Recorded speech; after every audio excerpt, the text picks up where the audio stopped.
دا اوس کې حیدرآباد کې کراچي ته نږدې څه کسان را ولاړ سو ځوانانو یو پتله یې جوړه کړې وله لکه هغه سړی د انسان یو صورت جوړ کړي د ټکرانو څه بیا مطلب د نن ډک کړي نو دا یې جوړه کړې وه دا باندې را ګرځېدلي وو بیا به هر سړی راتلی په چوټه باندې به وهی اور یې وراچولی په سوکانو به وهی بیا به ویلې لعنت العیاذ بالله نعوذ بالله نقل کفر نباشد وی لعنت بر عمر بشمار حضرت عمر فاروق رضی الله تعالی عنہ دی العیاذ بالله نعوذ بالله استغفر الله بشمار لعنت یعنی دا په هغه وطن کې کیږي چې دا وطن د لا اله الا الله محمد رسول الله په نامه آزاد شوی دی او دا هغه وطن دی چې په دې کې په کروڑو انسانان دا مسلمانان دي بلکې لړس چې دی هغه کافران پاکستان خو عام طور دا د مسلمانانو وطن دی د مسلمانانو ملک دی د مسلمانانو په ملک کې د محمد رسول الله د صحابو سره دغه کول کیږي دا د نه ځای 15 شپږ کسانو لس کسانو له اف آی آر او غیره شی په کاټ سوی دا و چې دا نوې بل منظورې دی پیښدي پاره کې دا خبري وي هیڅوک به دا جرأت نشي کولای چې حضرت علی کرم الله وجهه تشکنځا وکي العیاذ بالله هیڅوک به دا نشي کولای چې امام حسن او حسین رضی الله عنهما ته تشکنځا وکي یا به بد وای هیڅوک دا نشي کولای چې بیا وی فاطمه رضی الله تعالی عنها ته نعوذ بالله بد وای هیڅوک دا نشي کولای چې ابوبکر صدیق او حضرت عمر فاروق او حضرت عثمان ته بی عائشه او بی حفصه ته بد وای العیاذ بالله هیڅوک دا نشي کولای د دې بل مقصد داو لیکن نیم جهان مخالفت وکي چې هغه دغه مخالفت دغه ورځې د پاره وو چې موږ کله شکنځا کوو دا شکنځا به بیا زموږ جاری موږ ته به څوک څه نه وایي په دې خبره د شیګانو نه ده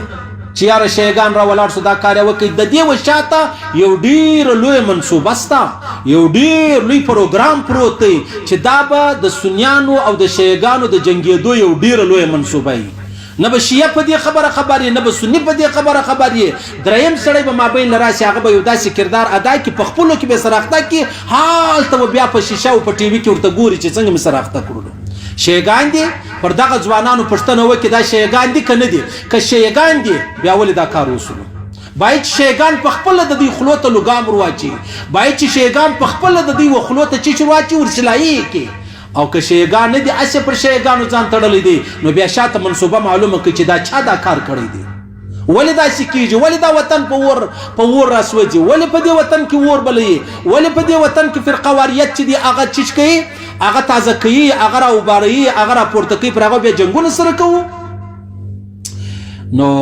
الله رب العزت هر هغه ژبه ګونګی کې چې هغه وصحابو ته بد وایي الله دې هر هغه ژبه شل کې چې هغه د محمد رسول الله یارانو ته صحابو ته بد وایي الله دې په سترګو ړوند کې چې هر هغه سړی د محمد رسول الله مبارک چې کوم صحابه کرام دي هغو ته په کم نظر باندې ګوري الله رب العزت هر هغه لاس وبسچل کې چې هغه داسې پروګرامونه جوړوي بیا ورځي وایي بیا وایي لعنت بشمار العیاذ بالله ترمذی حدیث پیغمبر علیه الصلاۃ والسلام مبارک فرمای اے خلکو تاسو زما د صحابو په باره کې له الله وبېرېږئ بیا درته وایم له الله وبېرېږئ بیا درته وایم له الله وبېرېږئ ستاسو مینه او محبت زما د صحابو سره دا زما د وجې دی او کوم څوک چې زما د صحابو سره دښمني کوي دا زما د وجې دښمني کوي که ته دوستي لرې دا زما د وجې کوي او که ته دښمني کوي دا زما د وجې کوي نم دې د دور کړی دی په اصل حقیقت کې زما دښمن یې او بیا جبه خبره دادا چې کوم چا زما صحابو ته ضرر ورسوي تاوان ورسوي تکلیف ورسوي شکنځا وکړه بد وویل د الله رسول فرمایي دا و ما ته ضرر رسوي چا چې ما ته ضرر ورسوي دی الله ته ضرر ورسوي او کوم څوک چې الله ته تاوان او ضرر ورسوي عن قریب به الله دا سړی گرفتار کی الله به ونسي الله به تباہ کی بیا الله رب العزت فرمایي یا ایها النبی حسبک الله ومن اتبعك من المؤمنین اے پیغمبر علیه الصلاۃ والسلام ته الله فرمایي اے پیغمبر علیه الصلاۃ والسلام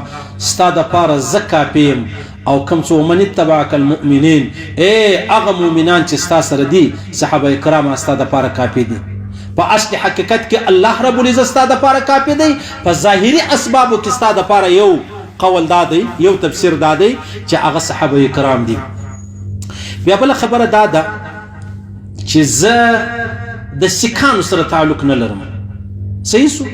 که ښه دي که بد دي. که سیکان په یو خبره خوا به دوی نو زه به راولاړېږم بیا به زه کار کوم ما ته څه راپېښه ده. یعنې دې خلکو چې د حضرت عمر فاروق رضی الله تعالی عنه دا کم مجسمه جوړه کړله په دې کې تا ته چش در ورسېدل. حضرت عمر فاروق رضی الله تعالی عنه په دې خبر سو، په دې حضرت عمر فاروق خوږ سو، په دې حضرت عمر فاروق ته تاوان ورسېدی.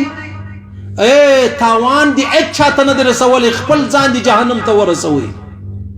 که ته دا وایې چې یاره زه پوهېږم زما کار پوهېږي نو بیا به سبا ستا د مور و پلار مجسمې خلک جوړ کړي، بیا څه چم کوې؟ و خلکو ته صحابه کرام بیخي ډېر قریب دي، بیخي ډېر تر اولاد هم قریب دي. نو پیغمبر علیه السلام مبارک صحابه کرام یو وخت یو صحابي عبدالله ابن عمر رضی الله تعالی عنه بد ورته ویل دي په مابینځ کې څه جګړه حضرت مقداد رضی الله جګړه راله،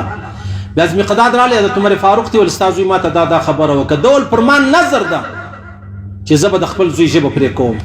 بیا خلکو ډېر زارۍ ورته وکړې مه کوه مه کوه مه کوه. ده ویل نه تاسو ما پرېږدئ،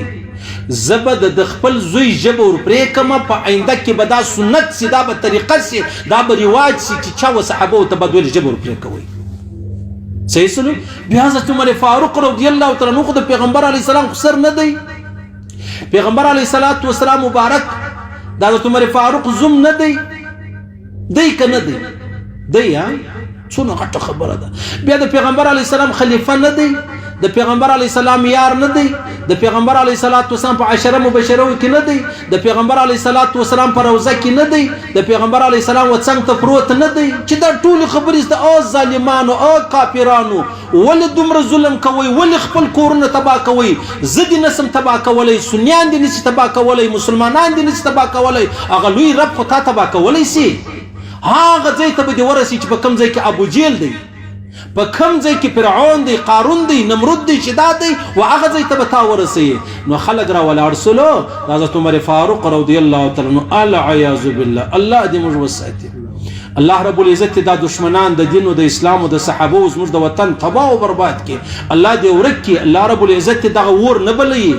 دا اور کبل سو دا د مړ کېدو نه دی. بیا دلته هر مسلمان هر سني چې دی دا خپل سر د چش دپاره د صحابو دپاره ثواب وري، سرونه څه کوو کټاوو، خپل سرونه چې دی هغه پرې کوو، خپل سرونه چې دی هغه قرباني کوو. خو حکومت ته زموږ دا خواست دی چې دا رقم مجلسونه، دا رقم پروګرامونه داسې پابندي ورباندې ولګوي چې بیا په کلو کلو دا خلک په جیلو کې ناست دي، خپل کور هم ونه ویني. دغسې مطلب چې د کم چا سره تعلق، کم ګروپ سره، د کم پارټۍ سره، هغه باید چې د دې فکر وکړي چې یاره زما پر نامه دا خلک څه کوي، غلط کارونه کوي، بیا خلک و موږ ته بد وایي، خلک و موږ ته مطلب بیا غصه او قهر چې دی هغه کوي، زموږ سره به جنګېږي. الله رب العزت د حضرت عمر فاروق رضی الله تعالی عنه شان دومره عظیم کې لکه چې څومره الله عظیم کړی دی. الله رب العزت د پیغمبر علیه السلام دومره رضا و حضرت عمر فاروق ته ورنصیب کړي لکه چې الله رب العزت ورنصیب کړی ده. الله رب العزت د حضرت عمر فاروق په نقش قدم موږ ته ژوند راکړي. الله دې موږ ته یو سیکنډ هم ژوند نه راکړي چې موږ تمام صحابه ته، خاص کر اهل بیت، خاص کر د پیغمبر علیه السلام کورنۍ، خاص کر د پیغمبر علیه الصلاة والسلام زمان، خاص کر د پیغمبر علیه الصلاة والسلام خسران راواخم، خاص کر د پیغمبر علیه الصلاة والسلام مسیحان راواخه، ازواج مطهرات راواخله چې موږ به د دوی په باره کې غلط ګمان له العیاذ بالله کوو. الله رب العزت حضرت عمر فاروق رضی الله تعالی عنه په تر جنډۍ لاندې موږ د قیامت پر ورځ راپورته کړي. الله دې د حضرت عمر فاروق سپارش موږ نصیب کړي. الله رب العزت دا اور مړ کړي. الله رب العزت دا دشمنان ورک کړي. الله رب العزت ویل اوریدل قبول منظور وګرځي. الله دې خپل احکامات د جناب نبی کریم مبارک صلی الله علیه وسلم طریقې را نصیب کړي. الله دې پر دې تور مړ کړي چې موږ مرو دا ویلا اله الا الله محمد رسول